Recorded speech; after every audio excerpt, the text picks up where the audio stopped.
So it's just wonderful that there's so many of you here today and so many familiar faces, which is especially nice. And I want to give a big thanks to our friends that have traveled all the way from Browning and our friends that have traveled from the Mission Valley as well.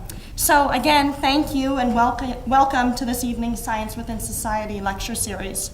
My name's Holly Truitt, and I'm the Associate Director of the Science Learning Museum. And for those of you who aren't familiar with the museum, we're slated to open our doors in October of 2007, and we're going to be a hands-on science museum. We're going to be right here at UM, and we're going to have just an array of different learning opportunities, including interactive exhibits and then lectures, like the Science Within Society lecture series. So we're very excited about it. Both the Learning Center, which I work for, and this evening's lecture are made possible with the generous support of the Montana National Science Foundation AppScore program. And so I'd like to give a huge thanks to them for making this evening possible, and a special thanks to Justin Lee in the striped shirt with the camera, who did all the promotional work, and needless to say, did a fantastic job. So there's a lot of you here today. And I also want to give a special thanks to the Native American Center of Excellence. They provided some of the funding for today, and we're really excited to have this opportunity to collaborate with them. So that said, tonight is a special night because it marks the 5th year of the Science Within Society lecture series, and its continued commitment to sharing dynamic speakers who explore the crossroads of science and society. So in the coming months, we're going to host a lecture on informal science, and then, you can mark your calendars, in October, we're going to be doing a raucous lecture that celebrates Oktoberfest. And I promise there'll be great local beer, and we're going to talk about the chemistry of beer. So I think it should be a lot of fun. So, and of course, IDs will be required. So tonight's lecture is by Leo Bird. And tonight, Leo's going to meld together Blackfeet culture, language, cosmology, and astronomy. And I expect that Leo, sharing both his knowledge of science, culture, and stories, will leave us viewing the night sky with new depth and new excitement. So Leo is a high school science teacher in Browning, Montana, and a graduate, which we're very proud to say, from the University of Montana, Division of Biological Sciences. He's recognized for his ability to marry science and culture within his classroom. This approach, coupled with Leo's natural passion, has resulted in unprecedented interest and success in the sciences for the youth of the Blackfeet Nation. In recognition of Leo's innovative approach, as well as his ability to catalyze a love of science with his students, Leo Bird was recently awarded the very prestigious Milken Educator Award.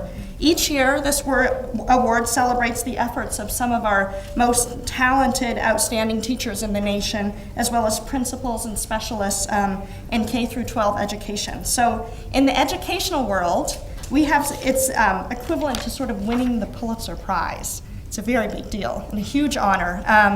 But enough said. It is with great honor and a lot of pleasure that I present to you an innovative, talented educator and scientist.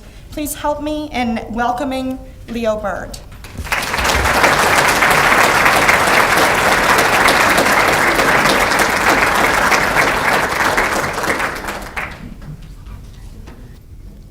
Well, thank you all for coming. Can you hear me in the back there? Good. I have a little deeper voice than she does, so you should be able to hear me.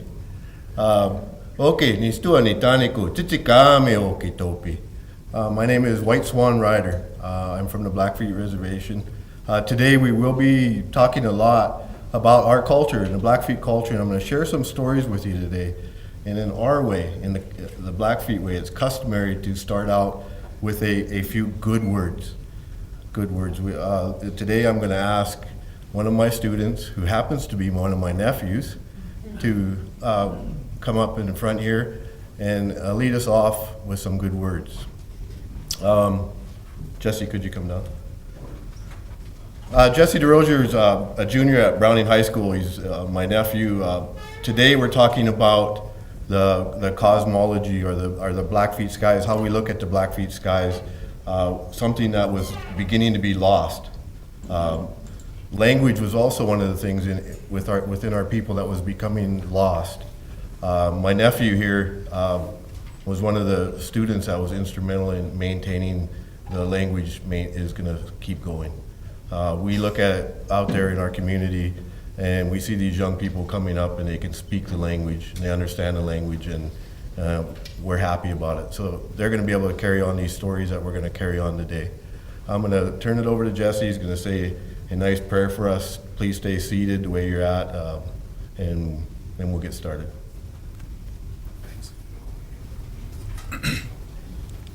You guys all hear me? Okay, ni still on a go gas and ape up scopi picanicon. Okay, now pico ex, get canan some at Timpboa, at some waistcoat. Io is to bat pio. Io not doozy, now pio are not doozy. A dance got some at doom. Io consents got some at pinan, nux pomokinan and nux is to go. Nux pomosamoxi, netsita pico ex, gina pico ex, gimmissa. Nux pomosamo nixoqua. Anesta sukimiochkitopi. Nixmos esterimat sex, gesterimat stochgigs. Gimmissa. Kukit na piosini, kinista watsamani.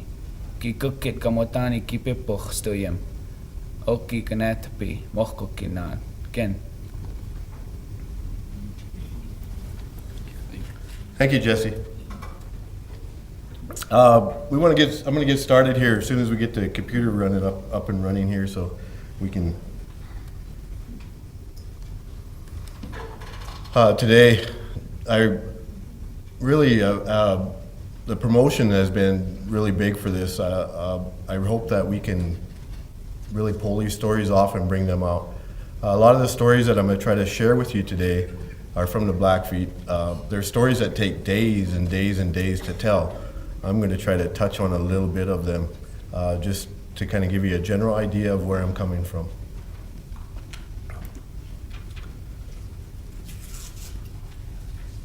Crowfoot was a Blackfeet elder.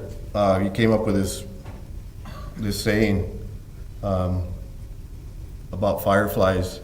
And this is one of the things that we talked about. It is a flash of the firefly in the night, the breath of a buffalo in the winter. It is a little shadow which runs across the grass and loses itself in the sunset. When we start talking about the stars and we start talking about the things that are above us, there's more and more of the things that are out there that we need to share with people. We need to bring these out, and hopefully everybody can start learning from the process. As a teacher, this is my philosophy. If a teacher can get a student to daydream about the material being taught, they are a successful teacher. So one of the things that I do in my classroom is that I try to get in the dreams of my students. And one of the ways of doing that is to talk about the stories that are out there, the different stories. And if we can relate those things, the dreams, and their relationship of how they're brought up. So as a Blackfeet person, what I'm trying to get across is that we're as a time of conception, we have this inner voice that's inside of us that's talking to us and telling us different things as we grow up, leading us towards our purpose in our life. And the dreams are our connection with that purpose that help us along the way. The astronomy class that I have, and the reason I love chemistry and astronomy and all these different things, is that they encompass so many of the other disciplines that we have in the public school system. Astronomy covers many areas such as history, physics, geology, geography, art, and so much more.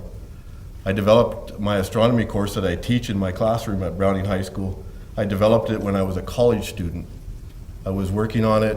I was trying to see if I could follow what the elders had told me when I left for college. When you go to college, remember who you are, remember your identity, and remember that you're Blackfeet. And so as I went through every one of my classes, I was in a physics 312 class. I was sitting in the class and I started thinking about how much Blackfeet culture could be put in with the physics department. how much could be put in the knowledge that can go in there. So I started developing this class. With the help of professors along the way, I would stop and talk to them, and they would say, "You're developing what? Are you developing?" Well, I was developing curriculum. I wanted to be a teacher most of my life. It took me many, many years to become a teacher. I went in a roundabout way to become one. When I became a teacher, I already had some tools already out there. I was old, so I had a little bit of life skills. I was a grandfather, and that really helps because it gives us patience as we go through life. I also had this worldview of old people talking to me and telling me different things and different stories that I never forgot. And I knew there'd be a time for them at some time, and when I started teaching, the stories became very, very helpful. This article was actually in the paper. Today we think of astronomy as hard science carried out with gigantic telescopes on faraway mountain peaks, but it really began with people watching the sun. They watched for many reasons. For example, to tell which way was north. By observing it in that direction that shadows point at midday, or to mark the beginning of a new season by observing when the sun sets at its northmost or southernmost point. That's exactly what is missing from astronomy today. The sense that it's something anyone can do. This I put together a long time ago. I was just getting out of the military. I had been in Germany for 3.5 years. I came back. I had not seen the night sky for 3.5 years. I came back to our beautiful big sky country. I looked up, I went out in the fields, farm fields out by my place, and laid down and watched the sky. I watched the big blue sky to turn into stars, and then back again till the sun came the next day. This kind of gave me the vision of what I wanted to do in my life. I wanted to remember these stories and bring them back. Sometime in the distant past, long before Europeans set foot in North America, native peoples learned to organize their lives around the cyclical appearances and motions of the sun. The Blackfeet call the sun Natusi, the moon Kukumikisam, and the stars Kakatusi. The Blackfeet and other tribal peoples developed an elaborate storytelling system to explain and interpret the celestial sphere.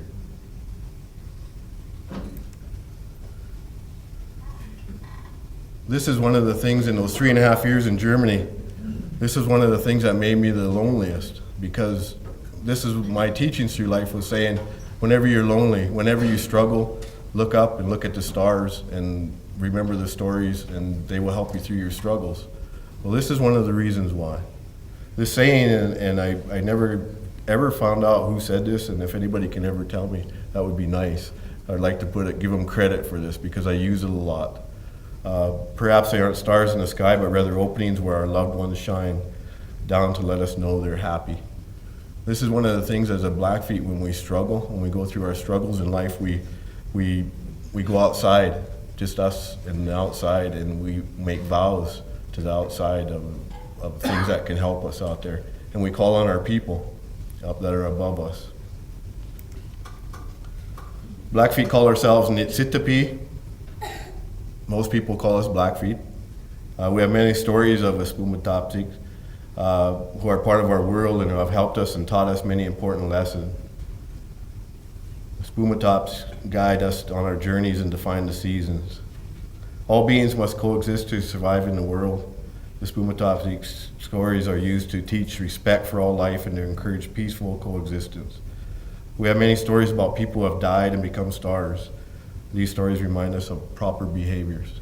And this was really why I asked Jesse to come up and give the prayer as we go through here, because the stories are connecting this to our past, and it's a respect to our past, so that we always give respect when we're talking about our elders and our people that have passed on. The Blackfeet people, and this is a slide that I put on. I've gave talks around, and people don't really understand our Blackfeet people or our Confederacy or where we come from. So I put a little history lesson in there. And also within the history lesson, I put the different symbols, the pictographs that help us remember who we are, so we can tell between the three different bands of people that we have. The Kainai are the many leaders or the many chiefs and blood. They're also called blood. That's kind of a nickname for them because of the way they paint their face. They're around Cardston, Alberta, Standoff, Alberta, Canada. The Piikani, that's us down here in Montana. The Piikani, or Pagan, as they're called. We are here in Montana. We're called the Amskapi Piikani. And up north, above the Canadian border, they're called the Apatoksoksi Piikani. As a band, we were one together. We had to divide in order to patrol our lands at one time. So now the North Pagan, or the North Piikani are in Brockett, Alberta, Canada, centered around that area. So we've actually been divided for a few years. We've been coming back together not only for language, but also for the stories that we're getting ready to tell on here. Those stories, the North Pagan, Reggie Crowshoe's dad, Joe Crowshoe, was one of the last people to have the story. On our side, in the South Pagan, Amskapi Piikani, we had a man called Swims Under, who had the stories inside of him. Inside of each of these stories, there are 1,000 songs that go with the stories, lots to remember. He kept them for us. He started transferring them back to us a few years back, a time when I first started my education to come back to school to be a teacher. And he was one of the people that I wanted to stay with. I wanted to live with him. I wanted to learn everything he had. And he told me to go to school, to be a teacher. This is where we need you to do. We need you to go be a teacher, and we need you to teach our history, our culture. We need you to teach the astronomy that is not being taught out there anymore, the star lessons. The Blackfeet have 5 origin stories, and the main one starts out with Creator Son. The symbol you see in the background, the red symbol, is a symbol that talks about our stories. It came from the thunder and lightning. It's a symbol of that. It's where our stories come from. The 5 marks are the 5 origin stories. We have the origin of the moon after the sun, the origin of the earth, origin of the medicine lodge, and the origin of the sweat lodge. Along with these 5 origin stories, we have star myths. The star myths, and this is one of the places where a lot of our stories originate, from Chief Mountain all the way into Canada, up around the many glaciers area, up into Waterton Lakes. This is where these stories come from. That was their origination, was in that part. Barney K. Reeves did a carbon dated study on one of our sweat lodge, and it went back 40,000 years in the Waterton National Park. The Blackfeet have been around here for a long time. You know, and it's unique in that we're right here. We've always been here. We call our place a reservation because of the United States government saying that's a reservation. We call it the Blackfeet Nation. This is where we live. This is where we've always lived. We have our history here, our origin here. So many stories of that. These star myths that we have through there, and I'm gonna touch on a few of these. I'm not gonna get too in depth in there. Like I say, it takes many days to tell these stories, and many years. Mike Swims Under, when he passed away, he was 88 years old, and he said, you know, if my life was an encyclopedia, I'm probably on volume 38. You know, and I thought, you know, well, I must be an index or something. You know, I didn't think I was very far along. He had lots of knowledge, and he did pass it on to us before he passed on. He never gave it to one person. He gave it to lots of different people. So in order for us to continue telling these stories, we have to consult in each other. We have to bring everybody together, all the way from the North Pagan to the South Pagan. We have to all come together in order to carry on these stories that we have. This is our original Blackfeet territory. If you see, it goes from the North Saskatchewan River in Canada. I don't have any boundaries in there, so we go down into Yellowstone National Park, the Yellowstone River, all the way through there. These were our traditional lands of the Blackfeet. at one time, 20,000 people running around all through this land, everybody having lots and lots of room. Not many problems. The reason I'm showing you the map is there's a lot of origins here, a lot of the places where the actual star origin started, and just to kind of give you a general sense of where these things are coming from. And a lot of you people have been to some of these places. You'll see the Rocky Mountains off to the left there on the side there. We call those the backbone of the world. The backbone, and that's our western boundaries. Lots and lots of mountains that are named in there for people, for star myths, help us to remember. This is today's Blackfeet Reservation, or the Blackfeet Nation. You can see there a little chunk of it in Montana now, where we used to be the majority of Montana. Some roads and schools and rivers all through there. This is what we look at today for the Blackfeet.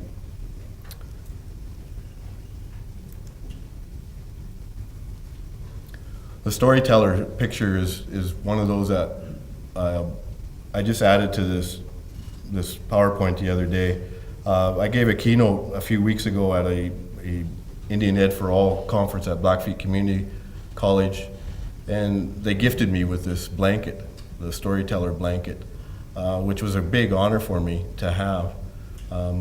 Storytelling is one of those things that I think every teacher has that ability.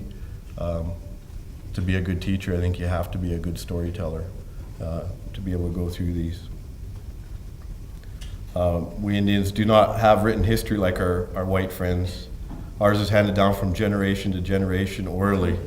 In this way, we have preserved our Indian history and our legends of the beginning of life.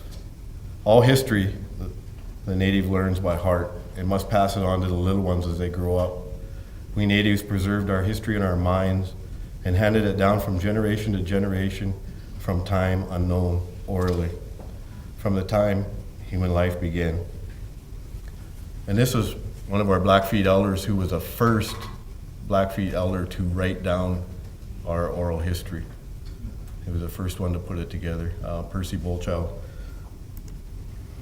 Percy put together from one of our winter counts, and I talk about oral history and the Blackfeet oral history, and I've had people comment to me that Blackfeet oral history is like a rumor then.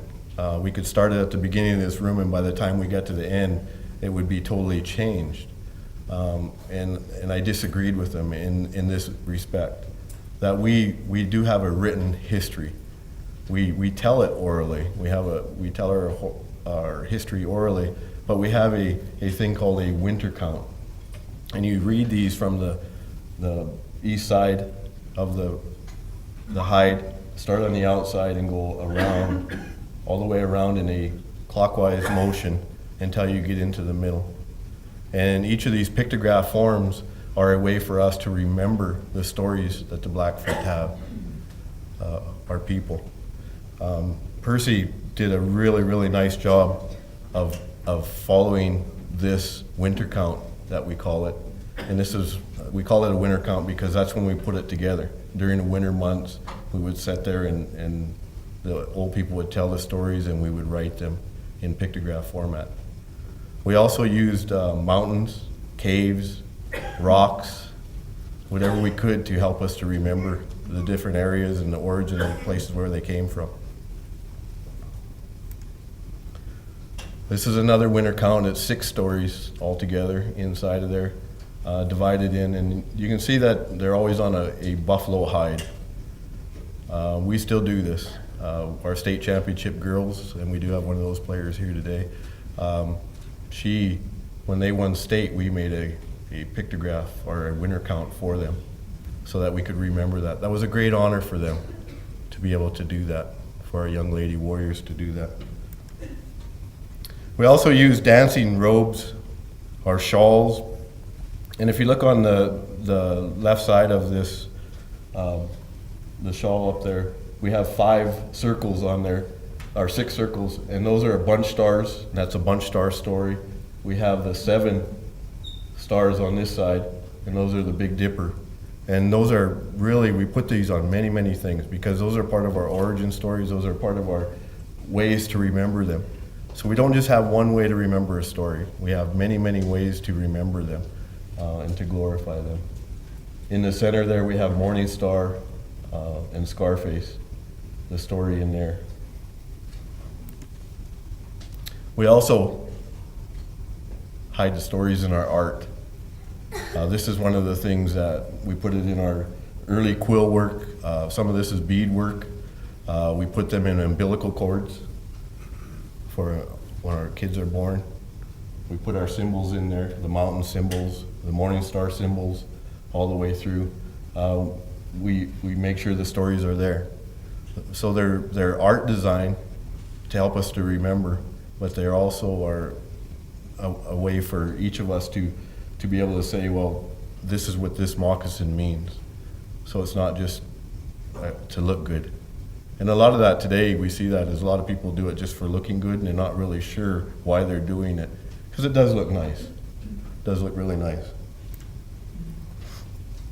This shirt, this war shirt here, has a real lot of meaning to us. This war shirt right now is in the museum, Glenbow Museum in Canada, in Alberta, Canada, in Calgary. It's made out of quills, porcupine quills, all dyed. It told our people to make their clothes from white tanned hides. The weasel tails recalled the times that Scarface saved Morning Star. So there's two different stories in there from the cranes. So there's the birds come in there. We have a lot of birds, a lot of animals, and that relationship, and plants that have a relationship to the stars. The circles are hail. Remind us of our connection to the thunder. All these elements on this shirt renew our connection to the above beings.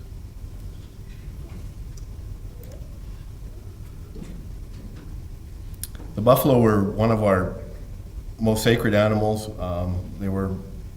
They say the average Blackfeet man ate 10 pounds a day of Blackfeet of meat. You know, and I love meat, so I know. 10 pounds. When the buffalo calves are first born, they are yellow in color. The 6 buffalo tails on the necklace are symbolic of the story of the 6 children who went up to the sky to become the bunch stars. The story is a story handed down from our people, and it was a story to help us to always protect our kids, always do what they ask, try to help them out as much as they can. There's a lot of teaching in here for our children inside of this story. So it's one of them to include in the classroom a lot. This necklace was actually from Siksika, and I didn't mention them at the beginning. They're from Gleason, Alberta, Canada, the Siksika. That's actually in our language means Blackfoot. Siksika does. They were the ones who were identified by the Crees as being Blackfoot because they had black moccasins. The rest of us are called Nitsitapi, the real people. And we are in Montana here, Amskapipikani, or Southern Pagan. I brought the moccasin back again just to talk a little bit about Scarface. Scarface today is Mars. The morning star is Venus. Scarface was Morning Star's son. And they never, when they met each other again on Earth, they didn't know that they were father and son until after Scarface had saved his father, Morning Star, from the dangers of the bird. And then his grandfather stepped forward, who was the son, and told him, "This is your father." He didn't know that. A lot of the knowledge that we have, Blackfeet people, a lot of it comes from the medicine wheel. How many people in here have been to a medicine wheel? Seen a medicine wheel? Good, good. If you start into Saskatchewan, down through Alberta, that's where the majority of them are in the world, of the medicine wheels that we have, the Blackfeet that we have built, all the way down through Montana. Most of them here in Montana have been farmed up. The farmers have farmed them into the ground. Alberta, they were in high places that farmers couldn't get to, or otherwise they would have been farmed up also. The medicine wheel was our first way of trying to get an understanding. So we had our stories. We had these stories that were centered around the stars, and we wanted to have an understanding of, after we had the stories of our origin and how our people started, now how can we start following that buffalo? Because we were hungry. How could we do that? And the medicine wheel was one of the ways to do that. We also planted tobacco and other things, even though the Blackfeet have never been noted for their farming techniques. Okay? Our tanned hides, because that's where our people got the Amskapi Pikani, that's what our name means, poorly tanned hides. Poorly tanned hides. We do the Siksika and the other parts of our confederacy, they do a better job, some of them, but we always comment to them that we didn't have time to sit around and do those kind of things. So if you really look at our name, it was Api Pikani when they first, that's what the people, the Crees and the other tribes around us, that's what they call us, Api Pikani, the poorly tanned hide people. You know, that's what it literally translated out to. Today we're Blackfeet, we kind of like that name, that's pretty good too. That's works out. Medicine wheels, lots of knowledge with a medicine wheel. And the more we look at it, we're going back. In my classroom, we talk about the medicine wheel. Can we do that? If we had to do that today, could we go back and reinvent this? Could we go back and figure out how to, what kind of knowledge was gained from these medicine wheels? And so for the last 4 years, that's been our focus, to really find out what we have from there. I have some stories, different stories that are handed down about medicine wheels, where they came from, what did we learn from them? But really, if you want to learn something, it's better to learn from a data to concept type thinking, and that's what the Blackfeet use, an inquiry type method of learning, where we don't try to memorize something, we experience it, we build things around it. So the medicine wheel, this is one of the things I've been working on lately, and my students, I have 68 astronomy students a year, and we go through this. We build these every year. The Blackfeet had 8 different types of medicine wheels that we've identified. These are the different symbols out there. I pulled this off the internet site. There's a really nice site talking about the different ways that we do that. But the very first one was the type 1 and then the type 2, and they kind of went in that direction. So as we started needing the medicine wheel for more intricate details, we added more things to it. So as we started, we needed the seasons. We needed to know the sunrise, the sunset, the equinoxes, the solstices, how to get that information from that. Then the coordinate system, southwest, northwest, those type of systems as we went through. And then eventually all the way down to we started adding more and more until I don't have the one with the 28 spokes on there, which is the days, where we actually got down to a day type system. Which was really, really an interesting way to look at things. That, we were getting down to the point where we were probably going to develop some type of watch. It was getting to that point. We had a lot of people that were doing those things. So these are the different medicine wheels of the Blackfeet that have been identified from all over. The Blackfeet, we don't call these medicine wheels. That was something that was put on them, I think, after they discovered the bighorn. That down in the Bighorn Mountains, I think when they discovered that one, they said it looks like a wheel, and it's sacred of some sort, so we call it a medicine wheel. We call ukas is what we call it. Place to get knowledge, we call that. So lots and lots of things. We've actually used some of these as burials. So when we want to honor somebody, we actually make the same symbols around some people's graves as they were buried. And some of these that are in this picture here are actually burial sites. They're not really medicine wheels, but they were identified as a medicine wheel. The picture of the sun, Natusi, that I have up here in the front is one that I show to our elementary schools when my students and I go down and teach into the elementary schools. I show this to them, and a lot of young people say they see many, many things in here.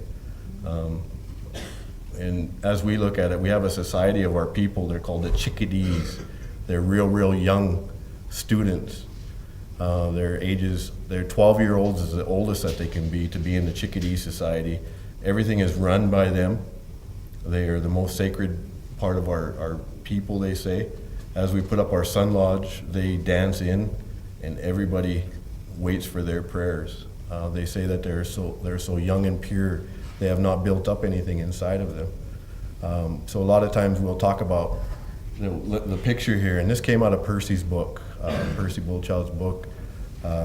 It was his rendition of what he thought the sun looked like to him, and all kinds of the energy coming out. This is a real picture of the sun. This is a real picture of all the energy that's in there. This is Natusi, the creator of life for the Blackfeet. This is what starts out all of our origin stories.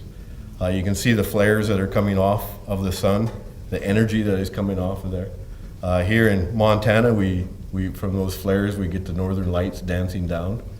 Whenever Missoula doesn't have an inversion,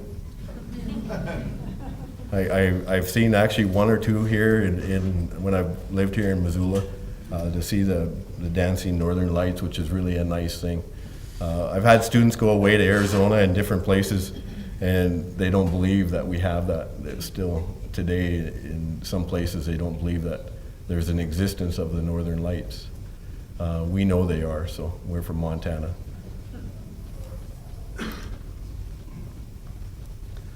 This last summer I went to Hawaii and was invited down to do some talks with a NASA program, astrobiology, the Operation Deep Impact that they did to try to see by blasting a comet, what they could get from it.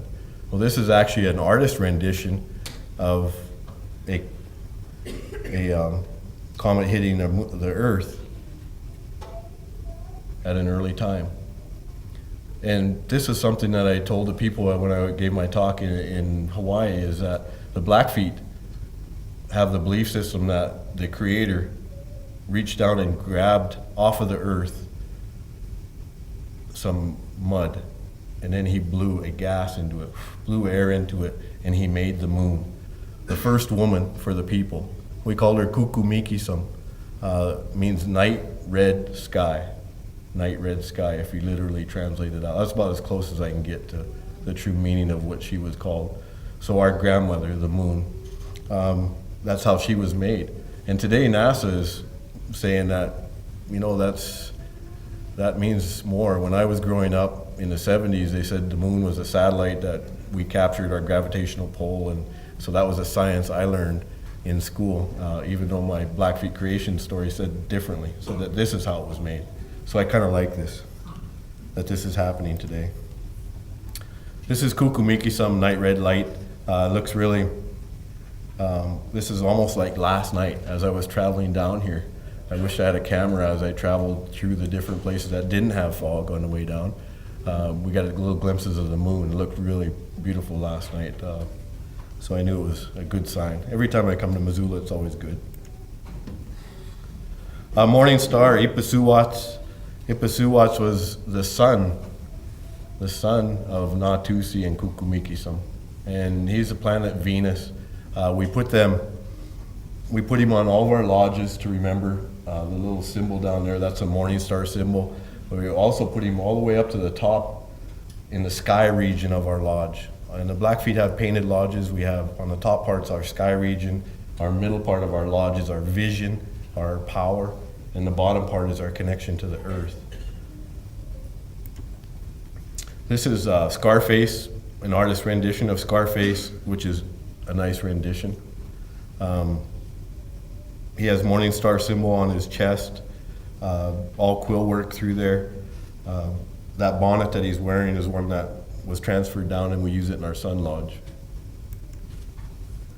Scarface, as he goes through his stories, of the Scarface stories, and right now we're in the morning star phase of our stories. So the planet Venus is our morning star, and we're in that phase of our storytelling, where when it's in the opposite, when it's in his wife, who is also Venus, the evening star, feather woman, we tell her stories.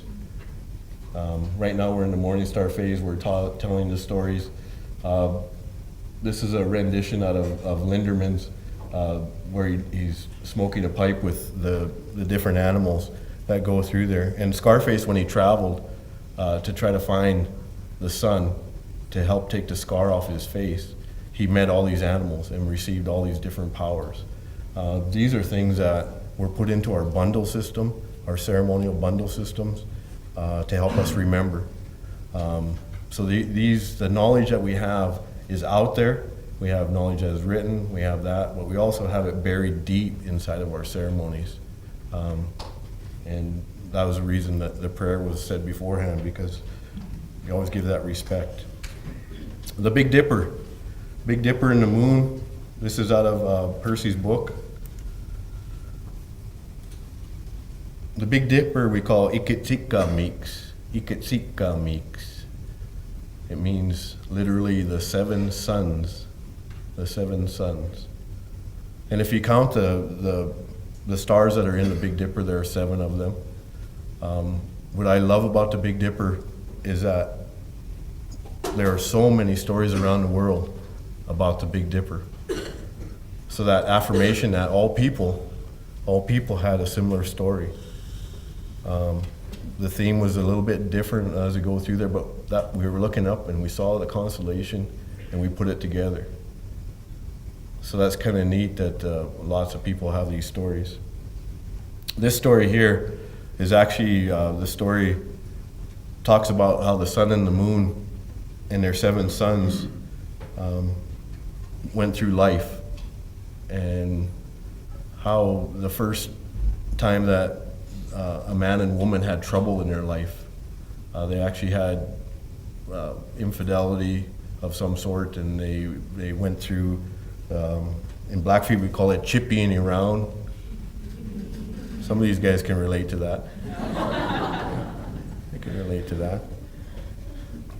Stepping out on their husband, that type of thing in the story. And it goes through there, and the focus really isn't on that, it's on these 7 sons. When I was first told the story, all the names of all 7 sons was used. And then the next time I heard the story, I didn't hear any of the names except for the last name. And then the next time I heard the story, the same thing. And the same thing after that, and the same thing after that. Kept going along, and finally I asked, after hearing the story 15 more times, without any of the other names being mentioned except for the youngest, I asked why. Why are we not mentioning the oldest and the next oldest? Why did we not go through that as we're talking about them and telling the story? Why do we focus on the youngest? Why do we look at Ukina? Ukina. Why do we look at that guy, the youngest? They put his name in there, Ukina. Why do we look at him so much, and why do we always mention him all the way through this story? Why do we always say the mother's after wants him and nobody else, and she's after him and nobody else? And what I was finally told through another story was that we respect our youngest. Always respect your youngest in your family. I come from a big family, 13 kids, and I'm one of the youngest, so I agree with the story.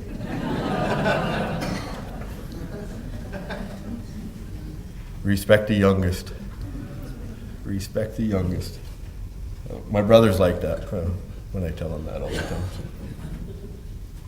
Also inside of this story, it takes a few days to tell the story as we go through there. It's a series. It takes about 7 days to tell this story, to walk all the way through it. Because there's also a creation time. This is when our natural forces were created. This is when the Big Dipper was created. This is when the moon was actually put up to where she is today, the moon. So it's part of our origin. The oldest son helped to develop rain. The next son, the canyons. The next one, the mountains. The fourth one, the forests. The third was the wind. And he did that especially in Browning. How many have been to Browning, Montana? Yeah. When I brought students down last night, we came down there, I said, now, I'm only 5'8" in Browning, but I'm 6'2" here in Missoula. They didn't believe me. I never knew what it was like to be tall, to stand up tall. My grandma was always telling me to keep a straight back and do those, but it's hard to do in Browning, Montana. When I lived down here in Missoula and taught at Hellgate High School for a few years, and there's a few teachers here, and it really, really warms me to see them. I went back home, and I was standing outside of a sweat lodge, and all the men were talking, and they were telling stories, and they folded their arms, and just pointing, telling stories all through there, and I was being blown all over the place.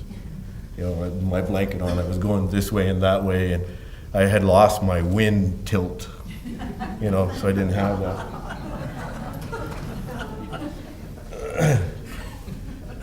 The thunder and lightning, this is one of the things that we have. Greg Cajete he comes from the Southwest, and he's one of our leaders really in the science world today. He's a native person that has his PhD, written many, many books on ecology and the different things around how to incorporate the native knowledge into your science classroom, those type of things. He was really interested that we had a thunderbird. A thunderbird up here, and the symbol is very similar. If our pictograph symbol of the thunderbird is a lot like the one in the Southwest. Even though we only ventured down there for one time, I didn't mention it when we were in the medicine wheel phase, but we actually went to Mexico City. We sent a band of our people to Mexico City, and when they lived down there for a whole year's cycle, they built a medicine wheel, and they gained experience from the southern hemisphere, and they brought that back home. That was an oral story that was told to me. I actually got in contact with people in the area, and they said yes, they know exactly where it's at. It's still there. It's a little grown over with bush and different things down there, but they also have the oral history. I almost had a group of students a few years back down there. We were going to go take a summer school and go down and visit it, but politics as they be, and money and gas and those type of things came into play. But we gained a lot of knowledge from them. We look at the Big Dipper today, and the Blackfeet, we were really, you look at the Blackfeet and how people talk about us. They say they're a feared people. Every book I've ever read that I picked up out of the library is that they were feared, they were ferocious, they were all these different things. And I really, from looking at it, I think most of the fear was that we traveled at night. And not many other people traveled at night. That was our main time that we traveled. We used the Big Dipper, we traveled through the area. We used the North Star, which is we call uyis, which means our belly button. It never moves. And this is one of the things my basketball coach said, always watch that belly button because it doesn't move. And that went through me. But this is the origin story of where the woman who married a star went through there and onto the other side. And then when she came back down, the spider gave her a web and brought her back down through that area, and that's why it never moves. But there's a whole story that goes with that of digging up the turnip and that. And that takes many days to tell that, so I'm not going to get too far into that one. But we travel at night to Blackfeet. We use a Big Dipper, we use the North Star, we use Cassiopeia, which is we call Spider-Man. But Cassiopeia was one of them that the Greeks and Romans and other people have, travels that they use, the early sailors. That was interesting to me to find out that other peoples of the world use that. Our story, we look at our two pointer stars that point to the North Star, and those are our two oldest sons from the Ikitsika Meeks, the 7 sons. The youngest is all the way at the end of the handle. That's the youngest. That's Ukina, all the way at the end. We have a female on the second star, and the story mentions her only once. And it's just, when the story's being told, the respect of that woman comes out, of how we respect the woman. It's her sister, and it's the only time she's mentioned in there, how she helps her brothers. She does everything she can for her brothers. And that's where the word Aki came from in the Blackfeet language. It's the only gender difference that we have in our language. Aki, it means a center of our being. And I'm really, really glad that the early anthropologists that came to study us didn't know that, because they took the man out of the family, the Blackfeet family, because they thought we were a paternalistic society. And they took the man out of the family and gave a ration system, and we're still here. That's more the proof that the woman is the center of our being. She has the center of everything, and it comes through in almost all of our stories. A fellow teacher sent me this picture 3 days ago, a beautiful picture of the moon and the sun at the North Pole. At the North Pole. They talked about the award I was getting, the 25,000. I want to go there. I want to sit right there at that point right there. That's one of my ambitions. Beautiful picture, but it really tells a lot about the relationship of the sky and the things that we can get from the sky. This comic I pulled out, you always keep the same face turned this way, don't you trust me? This is the two women in the Blackfeet life. This is the grandmother and the mother. I thought it was an irony because I was working on disseminating why the sun had to have that second wife, the earth, and and that's where we came from as people. So I thought that was kind of neat. The moon phases are out there, the sun, just to show what's going on. This was a real nice graphic. The Blackfeet, I talked a little bit about our painted lodges before. The stars have many places for us, and here's one of our star teepees. We call them lodges, not teepees. The Star Lodge, and you can see that this one here during our ceremonies every summer is being still pitched today, so it's still around in the stories. Mathematics of our lodges and the connectionness with the stars comes into play. How we traveled at night, we hid that knowledge inside of our lodges. Each of the poles in there has a story. As we go around and place our poles all the way through there, they have a story. It helps us to remember how our coordinate system works. It's a little bit of calculus, a little bit of trigonometry, and kind of an advanced way of doing math in your mind and then using stories to remember it by. What we do is use the stars. We find a parallel point between the two, and we shoot a direct line down to the earth. And from our travels, we remember the different stories, and that's why we travel at night. We also have people that are called dreamers that we go to, and we say, these people have been giving us a really hard time. Could you help us out? And these dreamers will go and visit them in the night with a dream. Say, Blackfeet raiding party is going to come and see you tomorrow morning. They're going to knock on your lodge, and this is what they're going to do to you. And a lot of times when we get there, they weren't there. They left during the night. Heard that story many times. I know some dreamers. I know the people that you go see to do those things. The dreams are always good for us, I guess. We're a teasing people. We like to tease. So I've been told that my family can tease a person to death. Some of my students know that. Here's a falling star teepee. The lodge that we have, you can see the falling stars as they go down the side. You can see they're in the center. The top part is the sky region. The bottom part is our connection to the earth. The round balls there are actually called puff balls. We believe that they came down with the comets. So that was our connection where the earth and the sky were at one time together. So we have stories about that at one time all the stars were people and they were living on earth and we were all there and we had a big argument and then they divided. They became two regions. We had a sky region and an earth region. So that comes into play into that story.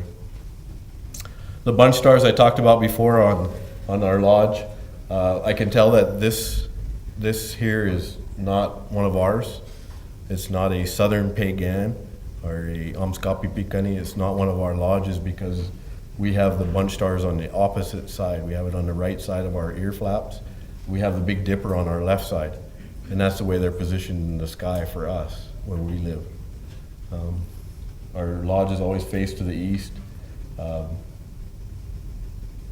This is a lodge, but it's not. It's identified at the Museum of the Rockies as being a Southern Pagan, but it isn't. One of our designs. Excuse me. This is Writing on a Stone National Park in southern Alberta. This is a place where many of our stories are written on rock up there. If you ever get a chance to go up there, astounding deals there.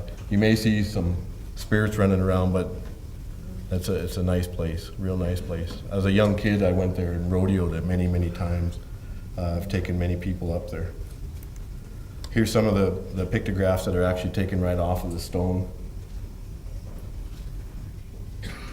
Different stories in there. I've been in most of the areas of the Blackfeet from Billings all the way up and interpreted the stories that are inside of a lot of the caves. So lots of knowledge in our pictographs. This one shows a person on horseback hunting a bison, buffalo. Horse were not introduced until the Northern Plains until 1730. We actually have stories about having horses way before that, and that we lost them when all the big animals were extincted around the dinosaur time. We lost our horses that we had before. So we have knowledge about having horses and then losing them and then getting them back inside of our horse stories. Here's the Thunderbird. Here's the Thunderbird pictographs that I talked about before.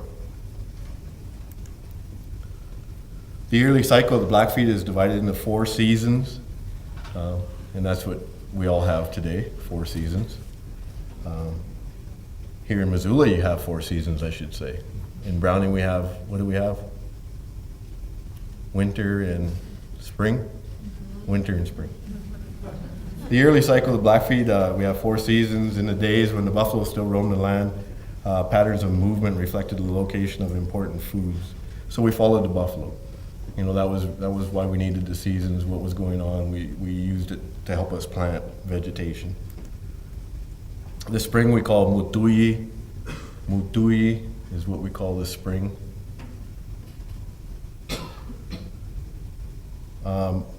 Most of our seasons were around the moon, so we observed the moon to find out the seasons, to get things down into a system of a calendar system. We observed the moon. It also gave us general knowledge of when to move our camps. We tried to move every 4 or 5 days. We tried to keep things moving so that we didn't destroy the land that was around us. Today we haul our trash to Shelby, Montana. Yeah. I don't know if we've learned anything, but it was summer. Nipuyi, another moon of the flowers. So we have all these different moons that are out there. Our moon system was really a coordinate system, and it was also a time of changing of the guard. So we changed the guard of our Blackfeet people. So we had a true democracy where every time every moon came through, we had a changing. So our leaders would step down and become somebody else, and they kept going.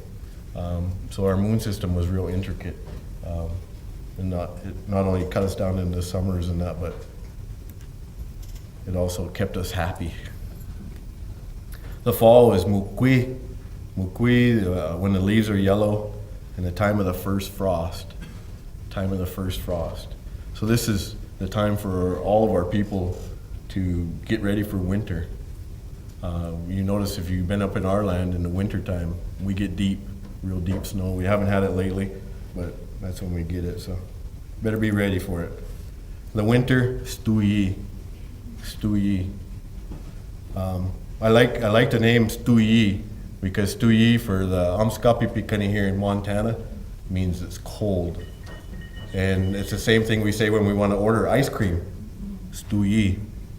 Order ice cream. When we go to Canada to our fellow tribe across the border and we say that, and they think we want mentholatum. And they look at us really crazy, like, why would you want one scoop of mentholatum? Because it means it makes your chest cold. It makes your chest cold. So we did lose a little bit of language, and that was one of the things that I had Jesse come down. Our language is very, very important. Our stories are very, very important, and we have to remember them. We have to continue to keep everything going, and they coincide with each other, which is really nice. Right now, in Canada, our fellow people in Canada, because of the 49th parallel, we've really been cut off. We're working on right now of developing a drive-through like the Mohawks have. If you're Blackfeet, take this lane and drive through, and then you won't be searched. You won't have all your ceremonial things thrown out on the ground. One of those really neat things. So we can get back to sharing our stories. Email's been nice because Reggie Crowshoe and I, he has a school in Brockett, Montana, and Brockett, Alberta, and he is teaching the similar things that I'm teaching in his classes. He's one of our ceremonial bundle keepers. He's also, his wife and they believe that education is a good thing.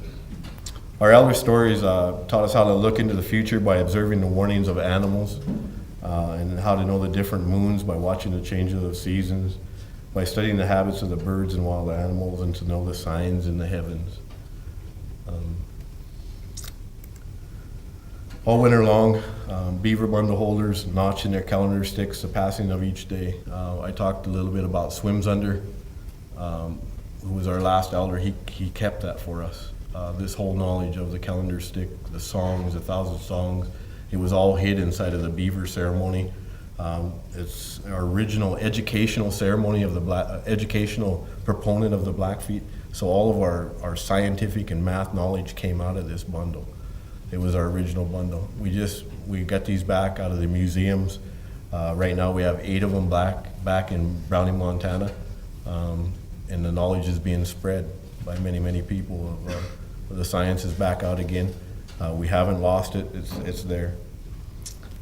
Beaver ceremonies, as soon as the first thaw, that's when they introduce them. So we're getting into that right now. They're getting ready to say it's time to open them back up again.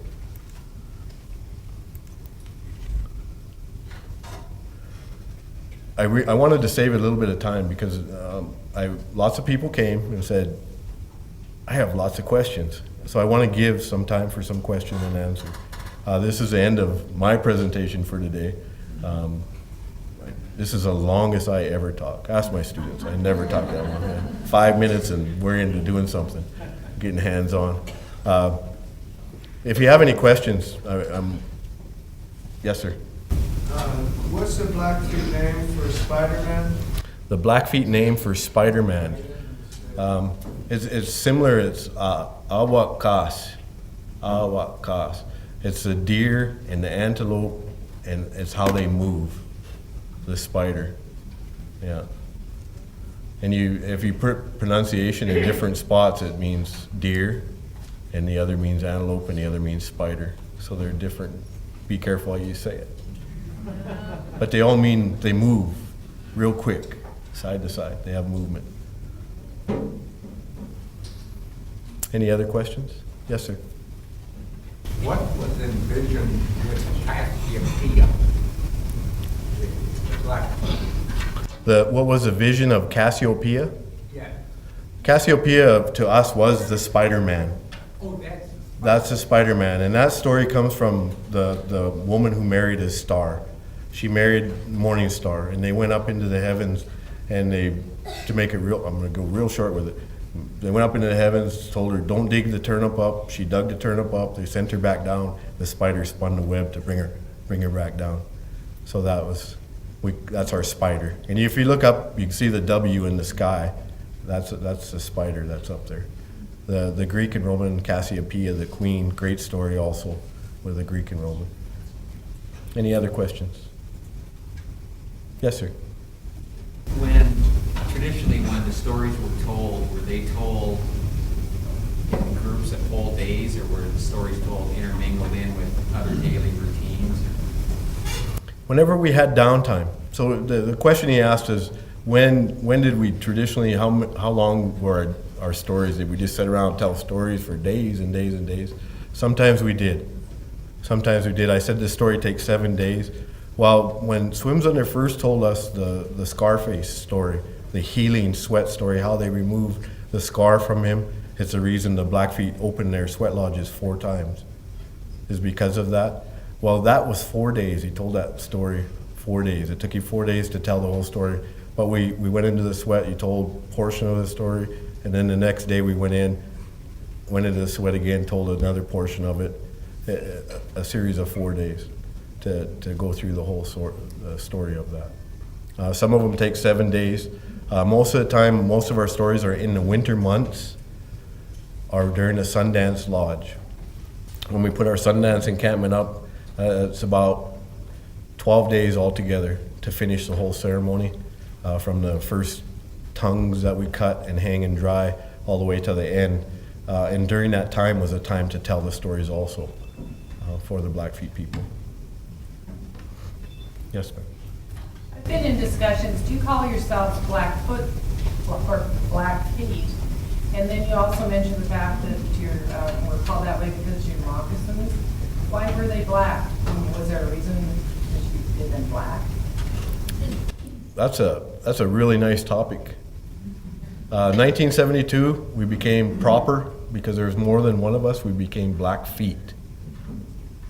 Blackfoot was actually Siksika, and they're in Gleason, Alberta. That's the band of our people are called Blackfoot, and they get that from the Cree because they walked across a burned prairie and their moccasins were turned black, and they gave that name to them. That was actually a band of our people was given that, but they call the whole part of us now the Blackfeet Confederacy because there's more than one of us, so we changed that. Yes? Are there any significant myths surrounding what we call Orion's belt in the winter sky? There are some stories. He asked if there were any significance with Orion's belt. There are some stories, yes there are, and they go with the star myths.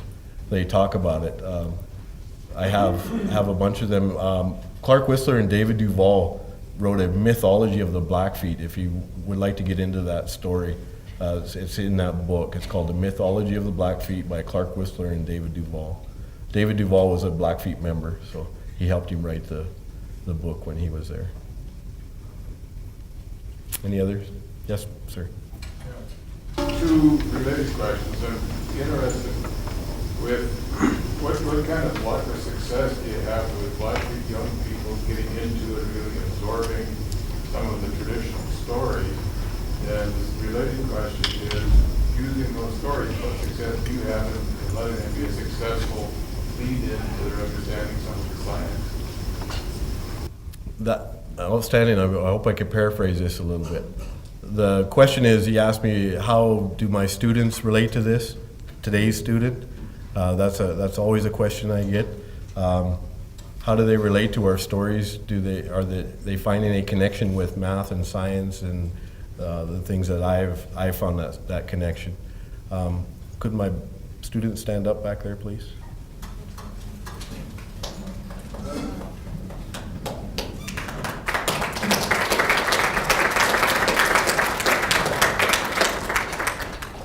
These are students from our Browning High School, and we were invited to come down to be part of the science program here at the University of Montana. These students have had 4 years of science. It's a requirement to have 3 years of science at Browning High School. They've all had 4, except for my 3 juniors. They've had 3 years. But the question that you asked, do they have a connection? You guys can have a seat now. Or do you want another? Yeah. These guys here, you know, they have this inquisitive, the tie-in with our culture is so great that I think it has envisioned them. I don't know if they've awakened to the point where they actually think, oh, I learned something. You know, I don't think you really get that for a few years. You know, I think I was in my 30s before I think I might know something now, you know. I don't think I ever really gave that affirmation to myself. Some of them are, I mean, I look at them and I see how far their goals in their life and where they want to go, and I think some of the driving force are the stories, our culture, and the things that are leading them out there, that the world is not just Browning, Montana. The world is all over, and I see that in this group that we have, and most of them that I have in my classes. We've been teaching astronomy for the last 4 years at Browning High School, and it's been a standing room only class, people waiting to get in there. I really thought it was me when I first started the class. You know, but what I did is the school board asked me to teach this class, and I said, I will teach it. I will teach it, and I will teach our stories if I can teach it first hour, 1A and 1B. We have a block system, 90 minutes. So kind of setting my own hours, you know. And they wanted to know why, and I said, because I'm going to take them out at night. And when I take them out at night, I want them to be able to sleep in the morning. That's the reason they took my class. Right? Yeah. I get to sleep until 10:05, so, you know, whenever we go out to a night lab, my vision when I first said is that I can't teach this in a classroom, and I can't teach this in a PowerPoint or those type of things. I need to be outside. I need to bring the everything in. I need to bring the stories in, and we need to experience it. We need to get out and have a good time, and we do that. We have a great time every Tuesday and Wednesday night. We go out and have a good time. We're getting ready to start again because we've been real cold there for about a month and a half, so we haven't been out too much. So everybody's anxious there. When are we going out? When are we going out? So it's I hope I answered that question in a roundabout way, I think. Yes, sir. What role do medicine wheels play in Blackfeet culture? What role do the medicine wheels have in our culture? I really believe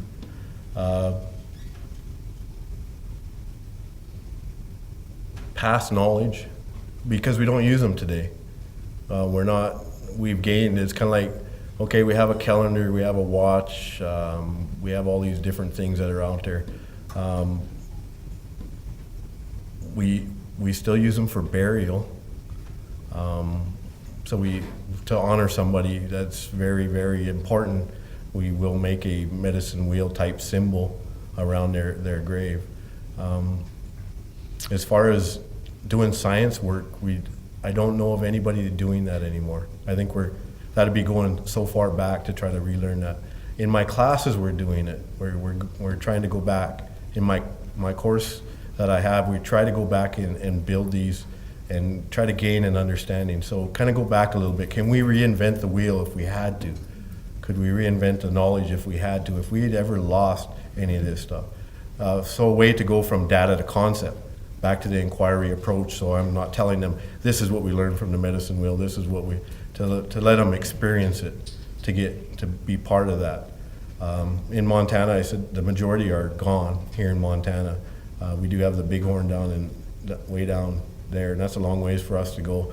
The majority in our area here in Montana have been farmed up. So we'd have to go to Alberta, and since the planes ran into the towers, we have a real hard time getting across the border, especially with a young group of students who could really enjoy going up to our medicine wheels and learning from them. Did I answer that close enough? Or? In Ireland and in Mexico, there are ancient stone structures that are illuminated on one day in the year, winter solstice, or a ray of sun comes in through a narrow window and illuminates a section of wall. I wondered whether the medicine wheels played any such role as that. They did. And we do a comparison in my class about Stonehenge and Chaco Canyon and the Mayan temples and those things. We do that. She's like, there, I just did that. Thank you. We did that. A nice comparison. And yes, we do have that. I don't think that, from my knowledge of it, from the stories, I don't think it's, I just don't see the preciseness because of not being a farmer, and a lot of these people were farmers and they were really had to be precise at that. We were more hunter-gatherers, and I don't think we really got to that point where we really were looking at that ray that just was right there on that day of the solstice or the equinox, either one. You know, I don't think we were quite as good as the Chaco Canyon or the Stonehenge or the different places. I don't think because they're farmers and they needed to know the exact time of growing season. So I don't give us real good credit for that. There are other things we got from the knowledge of the medicine wheel. Yes, sir. In your lecture, you talked about your connection with somebody in New Mexico and talked about the Thunderbird. Whether you can elaborate on that, and if you could also tell me if you have counterparts or members in other nations that are making a connection between those stories and science. So far, there are 3 of us that I know that are working. And then last summer, I went to Hawaii. I have Reggie Croshoe in Brockett, Alberta, Canada, Greg Kahete from the university in Santa Fe, working on that. And he's way ahead. He's got his PhD and working on, he wrote 6-7 books now on different topics. They did a lot. He has the knowledge from down in the southern Mayans, the Incas, all the way up into the Chaco Canyons and that. He's done a real nice comparison of that. Our interest is to get out into the rest of the world and say, you know, we all have this. I've been working with some people trying to get in contact at Stonehenge to really work with them because the stuff I've been seeing written on around England, Ireland, Scotland, those areas, that their stone circles that they had a lot of knowledge, but not many stories were left. People aren't telling the stories. And so to try to see if we can find some people that are still around that remember some of those stories so we can look at the relationship, go through that.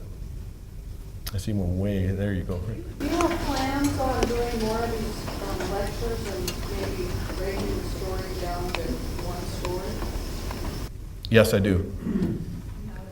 Do I have plans? Do I have plans to keep talking about this?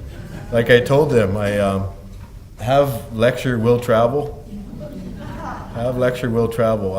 I actually, just for this trip is the only time I've done this for Missoula. Missoula's given me lots and lots. I put this together for Missoula. But to get specialized, to get into one story, I like to do that. I like to involve my students. I think that my students have a lot to share.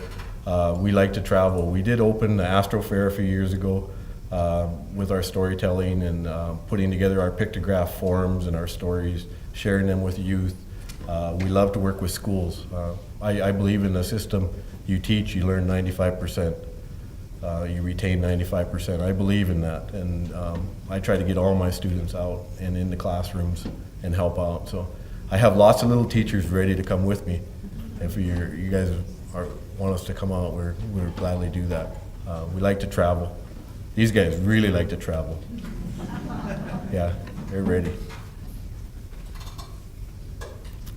Yes, sir.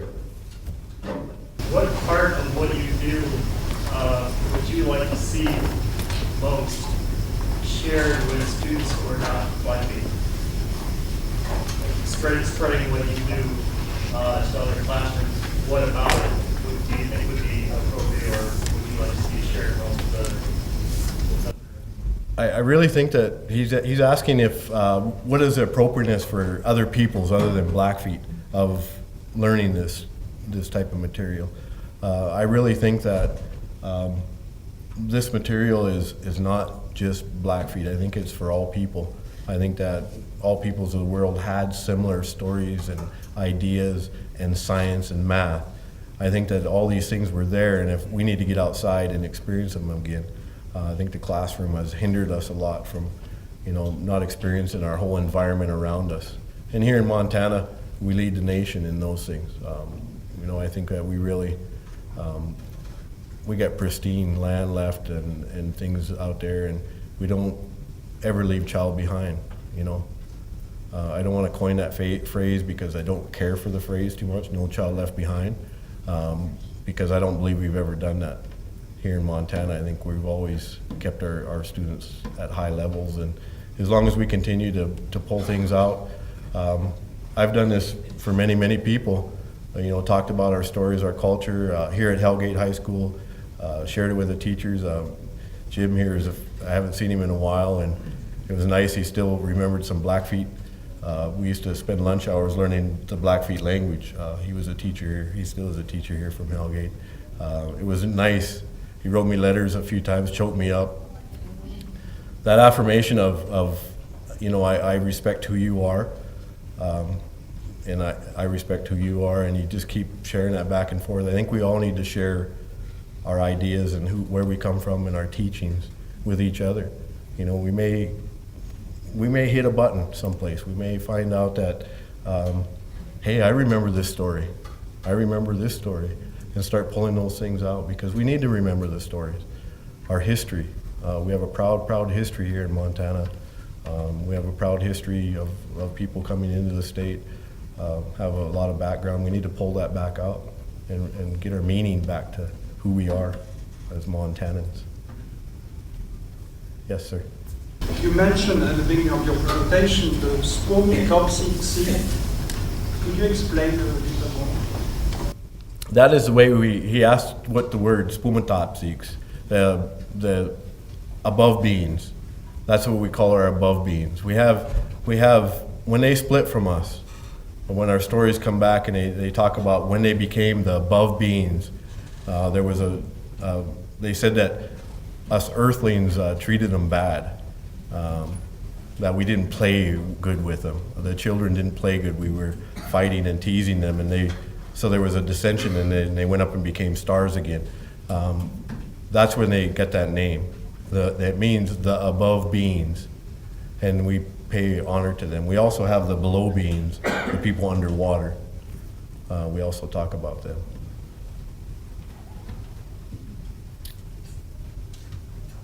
Anybody? Oh, right there.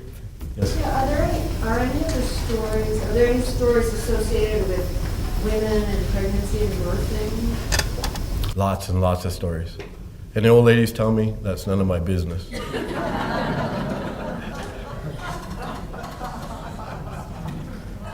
But because the inquisitive, scientific kind of guy I am, and in our language they call me a mini puka. A mini puka, they call me a spoiled child. So I grew up with my grandmother. There's lots and lots of stories that go with that. That's where I really got my knowledge of plants, medicinal plants, because our women are our scientists. They're the ones who carry that scientific knowledge. And so that's where I got that. I tell everybody that's how I get in touch with my female side. Yeah. So I enjoy that. As far as, I can't really go too much into detail about the pregnancies and the different things. One-on-one I could do that. Way in the back. When you mentioned that you were talking about the stone alignments, there's a lot of conjecture beyond the astrology part as to what they were used, but you also said we learned, and other than for vision quest, burial, or ceremonial, have you learned anything else?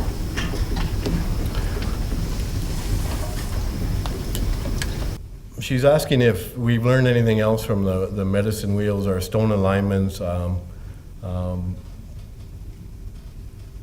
I think we have. I can't really put a finger at all the stuff. I think for us living in a windy country, I think tilting our lodge instead of putting it straight up and down, I think that was a big thing for us. I think that helped us survive many, many wicked winters. I think, like I talked before, and I kind of joked about us walking that way. I think we get that from the medicine wheel. The thought process there. Also, how we develop a draft inside of our lodge.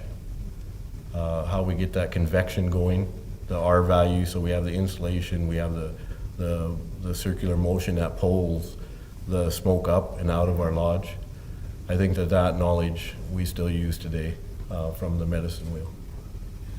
And that's where it came from, that knowledge.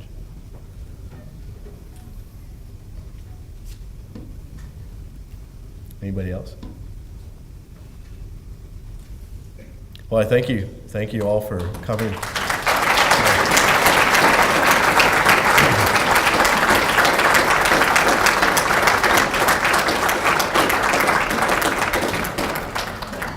In the Blackfeet language, we say this word is called nitsikotaksitak. Nitsikotaksitak. It makes me think and feel really, really good. Okay? Whenever I'm here, that's the way I feel when I leave here. And that's an old word. That's one that I had a dream about when I was actually teaching here in Missoula, and brought it back home, that word, and used it in front of the elders who hadn't heard it for a long, long time. So Missoula, Montana gave me that word back, so through a dream. Nitsikotaksitak.